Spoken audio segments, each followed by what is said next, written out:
नमस्कार, मी सौरा. आज तुम्हाला तोंडी लावण्यासाठी मिरची फ्राय बनवून दाखवते. आता या ठिकाणी मिरच्या घेतलेल्या आहेत, तिखटाच्या आहेत. तिथे कमी तिखटाच्या वापरल्या तरी चालेल. आणि एक मोठा साईजचा टमाटा आणि 10 ते 15 लसणाच्या पाकळ्या लागतील. खूप कमी बनवते मी, तुम्ही तुमच्या आवडीप्रमाणे बनवा इथे. आणि मिरची आणि टमाटे हे तुम्ही तुमच्या आवडीप्रमाणे ठेवा, तुमच्या घरामध्ये किती लोक आहेत. आणि हा मिरची फ्राय खराब पण होत नाही, 3 ते 4 दिवस आरामात टिकते. आता आतून हे मिरच्या कट करून घ्यायच्या आहेत. आणि हे देठ बाजूला आतून चिरा मारून घ्या. पूर्ण करून घेते मी.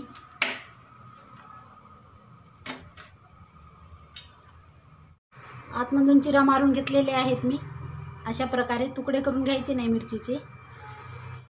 आणि हे टमाटर मी आता बारीक चिरून घेते. या ठिकाणी 2 वापरले तरी चालेल, मी एकच वापरते मोठ्या साईजचा.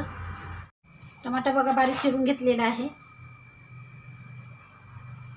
आणि 7 ते 8 लसणाच्या पाकळ्या घेतलेल्या आहेत मी. आता हे आबडधोबडच ठेचून घ्यायचं. आणि लसूण आबडधोबडच वाटलेलं आहे बघा, अशा प्रकारे. आता गॅसवर कढई ठेवलेली आहे, त्यामध्ये आवडीप्रमाणे तेल थोडंसं जास्त ठेवा. आता त्यामध्ये टाकते. तेल गरम झालेलं आहे. हिरवी मिरची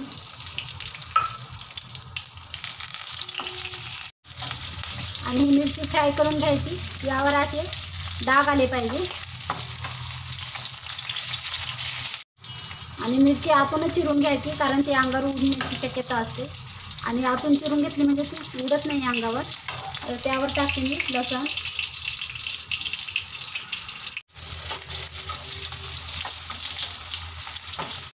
जिरं टाकते मी अर्धा चमचा.